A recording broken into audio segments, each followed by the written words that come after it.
And Paul's back now with our stories of service. Yeah, you know, and if you listen to the inaugural edition of Hometown Heroes on KMJ Radio this afternoon, you already know who I'm going to talk about today. Augie Macaluso is such a soft-spoken and humble man, you would never imagine everything he went through on December 18th, 1944.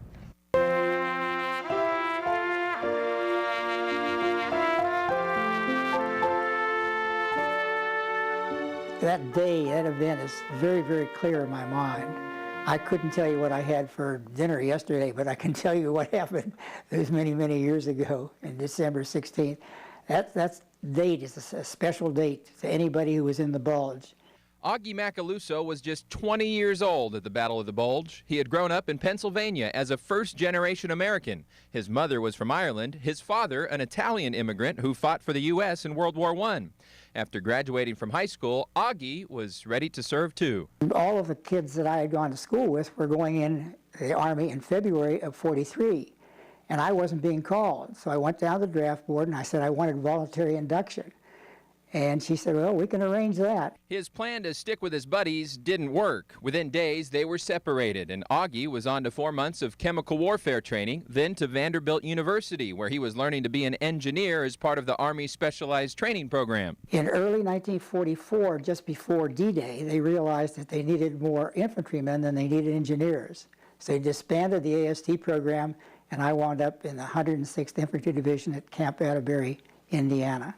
The Golden Lions of the 106th, with an average age of just 22 years old, arrived on the European continent at the beginning of December. By the 11th, they were relieving the 2nd Infantry Division along the Siegfried Line. We were told this is a quiet section. There's nothing to be concerned about. And even the 2nd Infantrymen, as they pulled off, said, you guys are lucky. You got a real quiet section.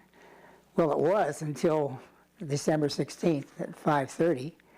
When the Germans opened up with artillery barrage that lasted for at least 45 minutes. He held off for the first day quite well. Unfortunately, to the left of us, M Company let down their guard a little bit, and the Germans came into the bunker where we were, and holding Schmeiser machine pistols that shot at 1,400 rounds a minute to our head said, you're going to go across this minefield and into German territory. Well, we had heard about this minefield. The Germans had put mines there, the 2nd Infantry had put mines there, we had put mines there, and no one wanted to go out in that field without knowing where they were, and we didn't know. But Augie and the 11 others in his squad were prisoners now. They didn't have much choice. There was a double apron barbed wire fence shaped like the letter A, and you had to climb up over one side and down the other side. It was only about 2 to 2.5 feet high, but it slowed everybody up and it dragged out the group. As a result, I was on the very end, and that moment, shells started coming in all through the line. The German next to me was just as frightened as I was, and he ducked down as I ducked down. Then he ran forward about 10 or 15 feet, and at that time, I saw my chance to break loose, and I broke loose off to the left and made a headlong dive into a small snowbank and just laid in that particular position waiting for the Germans to open up or to fire on me. They didn't. They went on. And all 11 of my squad were taken prisoner. They remained prisoners until April, late April of 1945.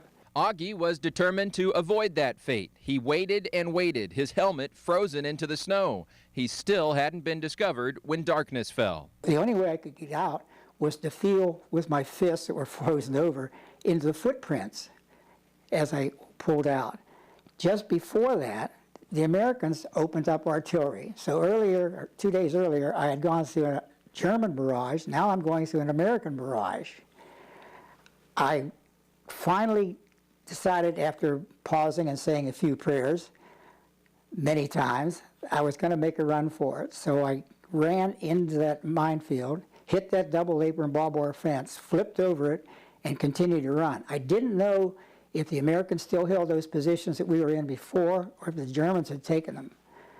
And I heard this halt, but it had a slight southern accent. It wasn't a German halt, it was an American halt, southern halt. And I knew that was my company commander. He reported what he'd been through, explained how the 11 brave men in his squad had no choice but to surrender, and also passed on important information about where the German positions were. At the time, Augie just felt blessed to have made it back alive. He wouldn't realize how much his actions that day were appreciated until 60 years later. At the urging of his two daughters, he asked for the medals he'd never received. Soon, Congressman George Radonovich was inviting him to his office for a special presentation. He said, here's a victory medal, here's a good conduct, if you can imagine me, good conduct medal for 3 years of good conduct. And he said, here's the American Theater. And then came the next big surprise, and he said, and here's the Bronze Star. And that really stunned me. I had no idea. Believe it or not, there's one keepsake Augie values even more than that Bronze Star because it reminds him of the unbreakable bond he shares with the men who fought alongside him. When the attack came in December 16th, Sergeant Roberts' watch stopped. And he said to me, Mac, do you have a watch? And I said, yes, I do have a watch. It was given to me in advance of Christmas before we came overseas by my parents. I said, if I give it to you, please return it. He said, I'll get it back to you.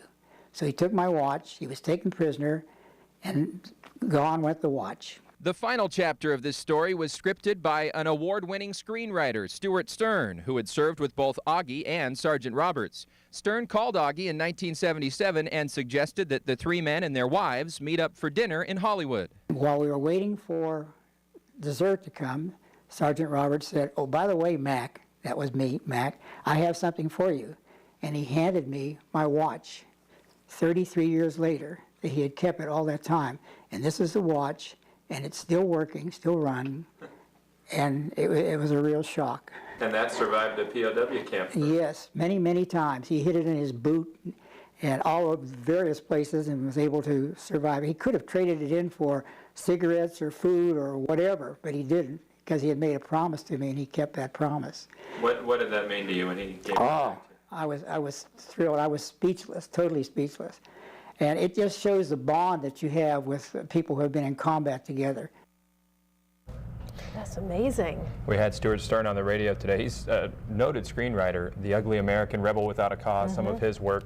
And he told us where that watch was, where Sergeant Roberts had to put it to preserve it, keep it from the Germans, but we don't want to talk about that on TV. Okay, not all of the hiding places. The boot we can talk about.